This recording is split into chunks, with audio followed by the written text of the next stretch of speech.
The night sky over Odessa on October 9th didn't just darken, it erupted. From the horizon, a massive orange glow spread like a wildfire, painting the clouds with fire and smoke. The Chernomorsk port, also known as Ilichevsk, became a theater of destruction. Towering flames devoured warehouses and fuel storage areas, sending plumes of smoke high into the sky. Locals describe the scene as apocalyptic. Streets illuminated by fire, the distant rumble of explosions echoing like thunder, and a city gripped by shock and disbelief. But this wasn't just another industrial accident. Questions immediately surfaced.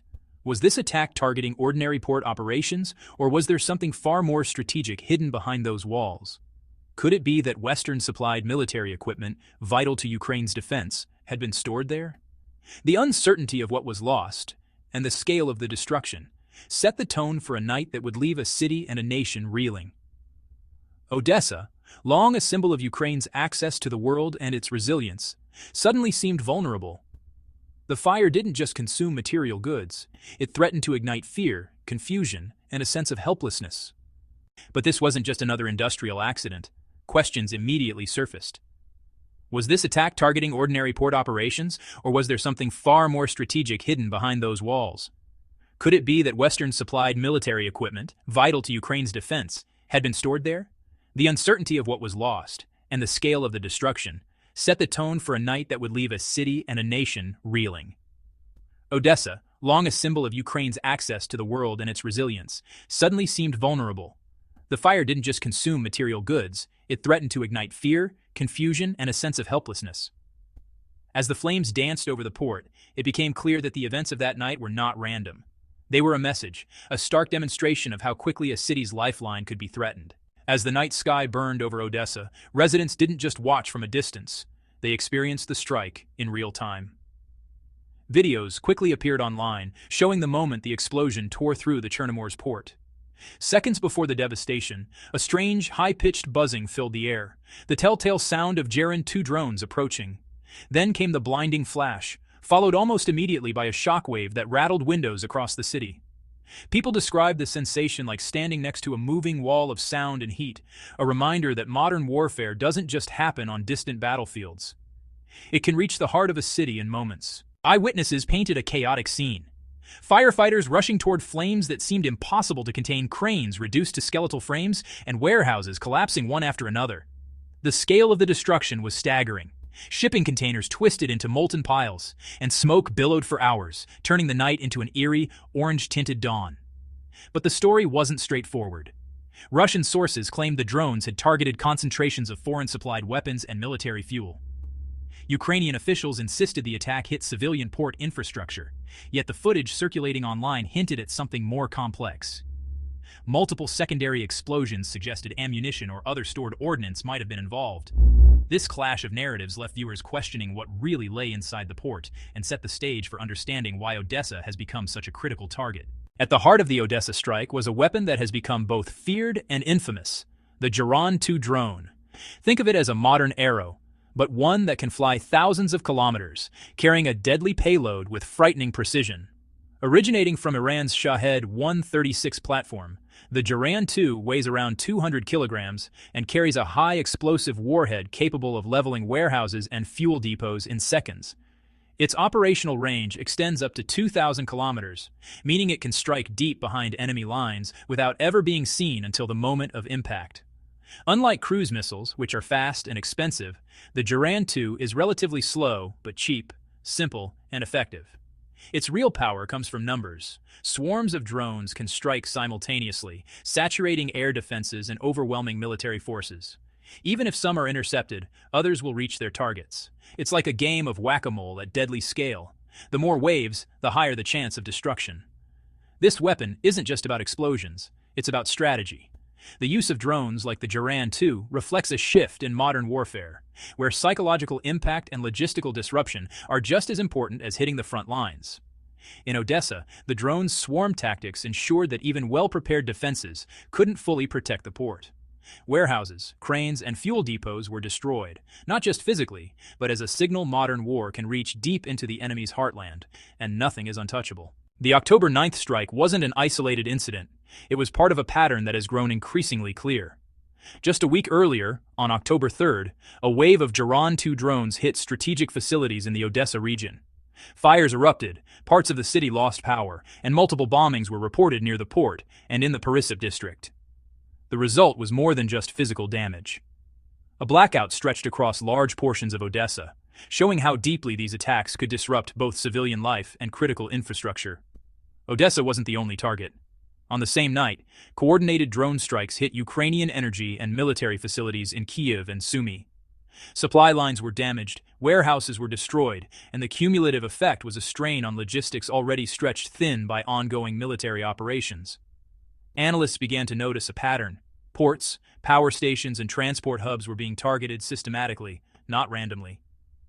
This growing trend paints a strategic picture. The attacks are designed to disrupt Ukraine's resupply chains, create psychological pressure, and weaken both military and civilian resilience.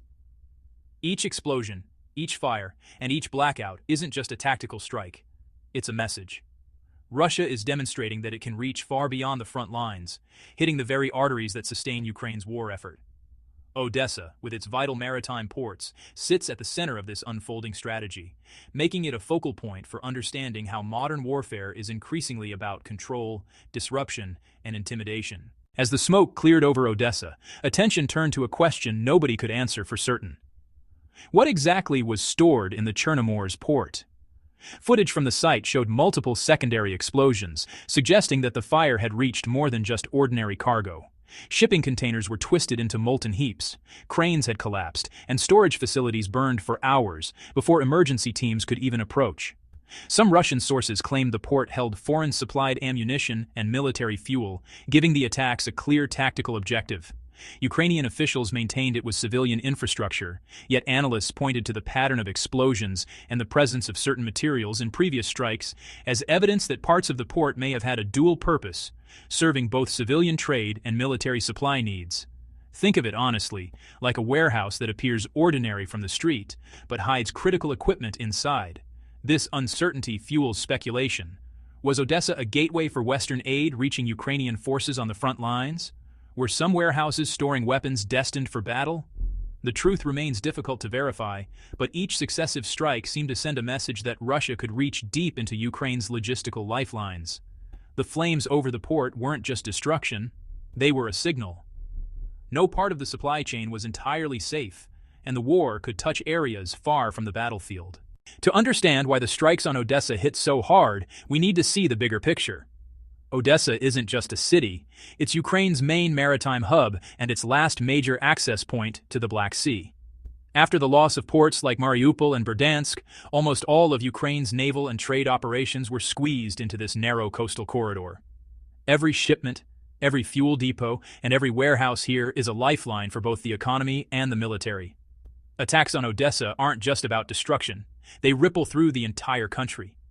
When a port facility burns, it delays shipments of food, medicine, and military supplies. When cranes collapse and warehouses are destroyed, the cost isn't measured only in dollars. It's measured in delayed reinforcements, disrupted supply lines, and a population increasingly dependent on foreign aid. Imagine a city where the only bridge connecting it to the outside world is repeatedly damaged. That's what Odessa represents for Ukraine's trade and defense. The symbolism is just as powerful as the physical damage. The flames over Odessa send a clear message. This city, and the access it provides, is a critical prize in the conflict. By targeting Odessa, attackers aim not just to destroy material, but to shape the strategic landscape, showing that controlling Ukraine's Black Sea lifeline can tilt the balance of the war. The destruction in Odessa isn't measured only in twisted metal and collapsed warehouses. It's also measured in fear, uncertainty, and the strain on morale. For civilians, witnessing a night sky lit by fire and hearing the thunder of explosions can leave lasting psychological scars. Social media feeds were flooded with videos, frantic messages, and personal accounts of chaos, showing how deeply the attacks resonated in the daily lives of the people.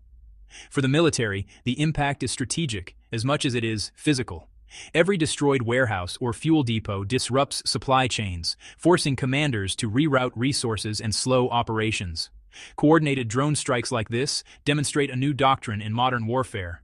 Russia isn't just aiming at the front lines, they're striking at the arteries that sustain Ukraine's war effort.